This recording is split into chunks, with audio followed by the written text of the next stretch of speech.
Once upon a time in a cozy little town, there lived a girl named Kiki.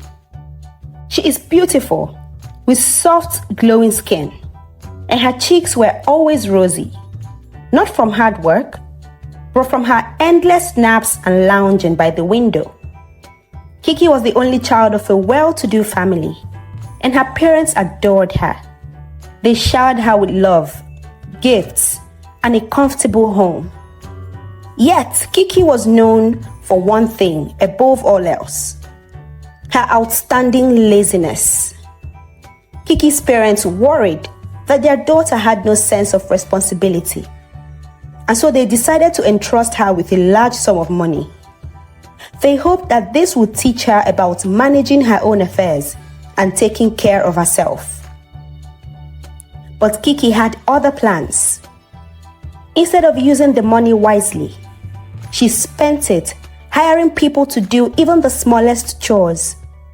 She paid one person to cook, another to clean, and yet another just to brush her hair. Soon enough, her days became a long string of naps, snacks, and hours spent admiring her reflection in the mirror. Time passed, and bit by bit, Kiki's money dwindled. One day, she counted her last few coins and realized with a shock that she was broke. She didn't have enough money to pay for her helpers, and so they started quitting their job one after another until there was no help left, and she certainly didn't have anything left for herself. Without any skills or desire to work, Kiki found herself stranded. Her cupboards were bare, with little or no food left in them. Her luxurious lifestyle was fading away. She sat on her bed, sighing, too lazy to even think about getting a job. Her worn, dirty clothes were piling up on the ground next to her bed. The floor was dusty and littered with used cans and candy wrappers. Kiki was too lazy to even clean up her living space. And just when Kiki was feeling truly hopeless, a town crier's voice rang out through the streets.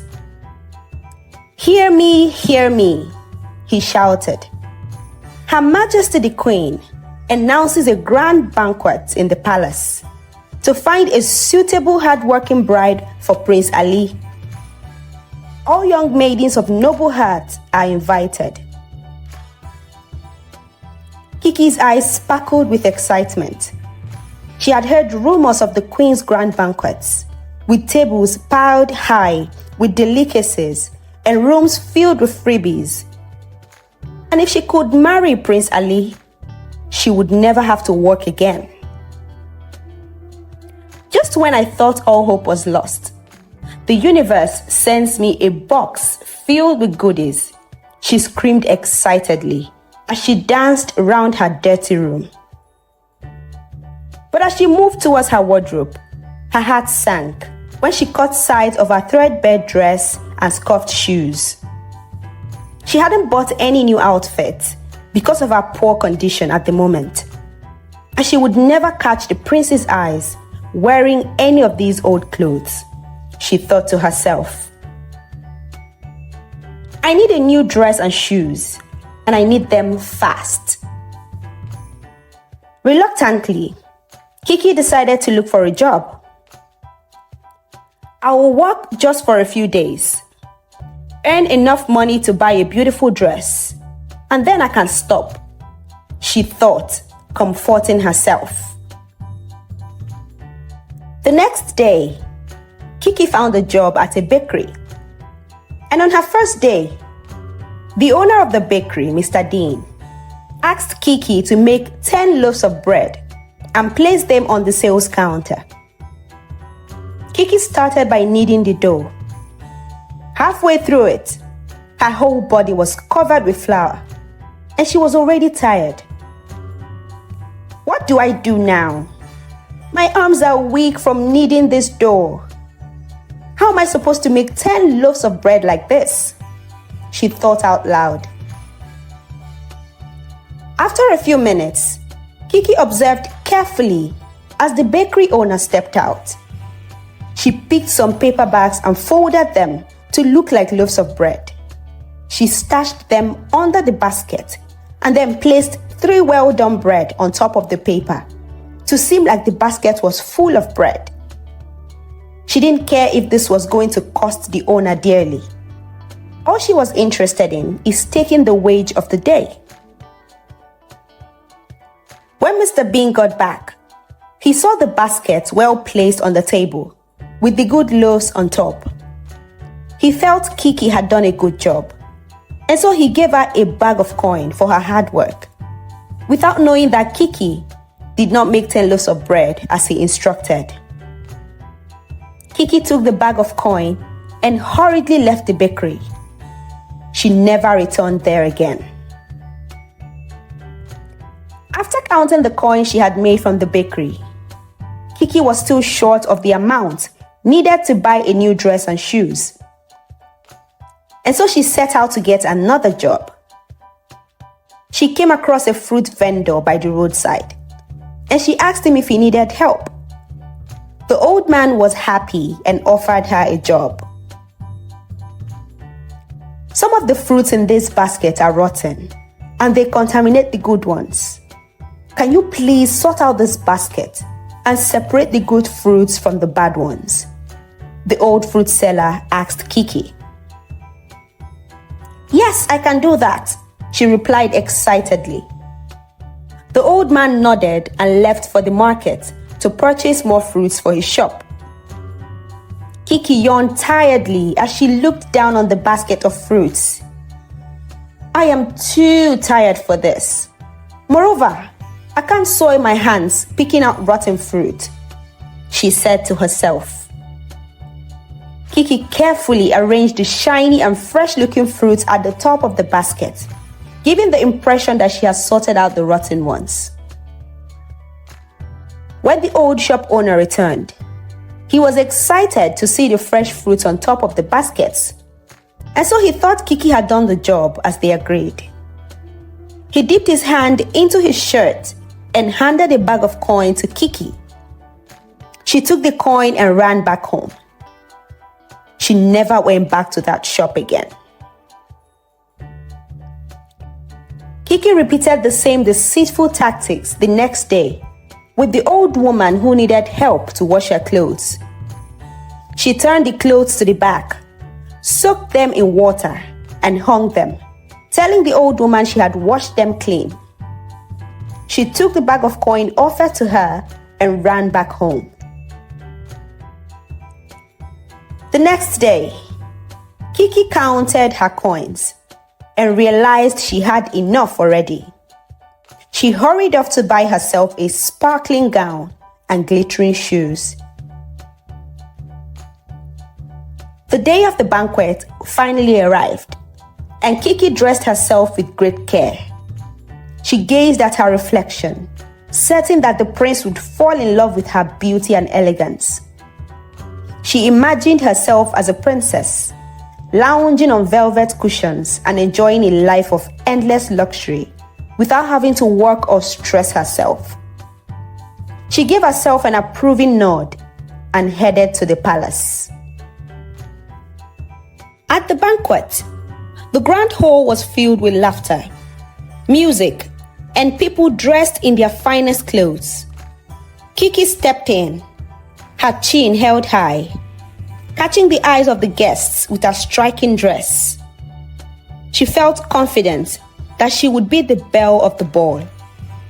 She stood with the other maidens as they awaited the royal family.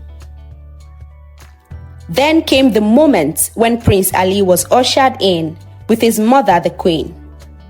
He began to walk through the crowd, speaking to each guest and the beautiful maidens.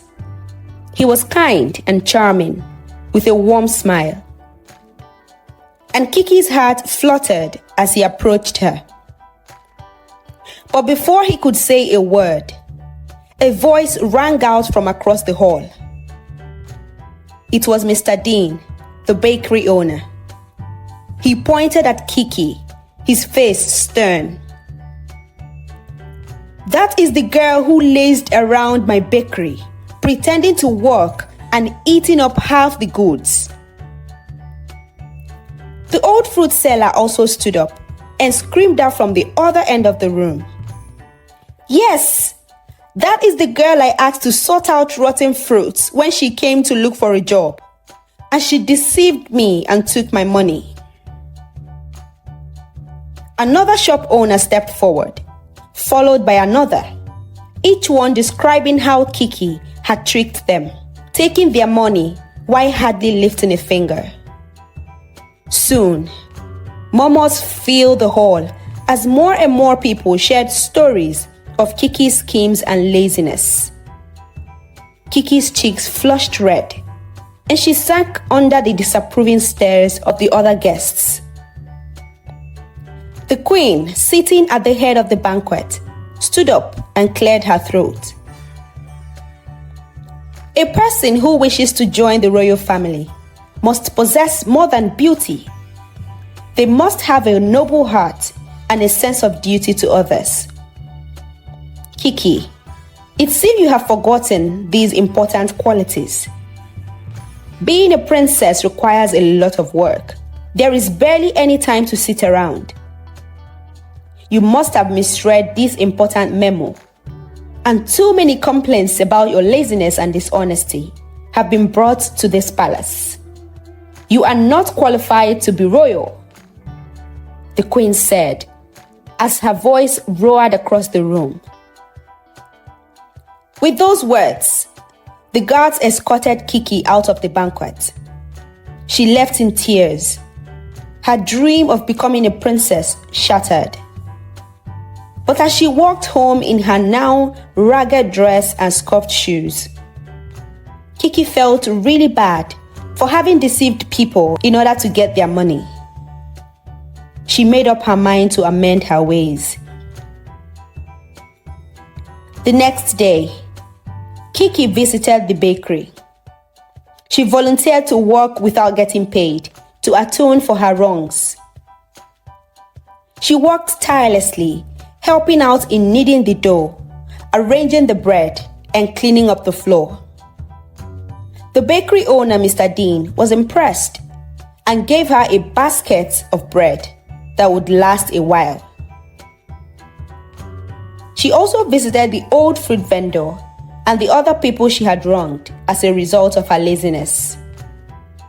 She cleaned up her house, washed her dirty clothes, bought some cookbooks to learn how to cook. She took on other jobs as well, saving her earnings bit by bit. Slowly, she learned the value of hard work and the pride that comes with it. Years later, Kiki became known not just for her beauty, but for her kindness and work ethic. And though she never became a princess, she built a life for herself, one that was productive and fulfilling.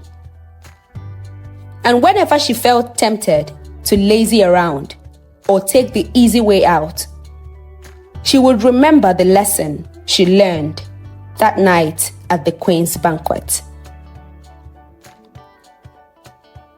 This is the end of my story.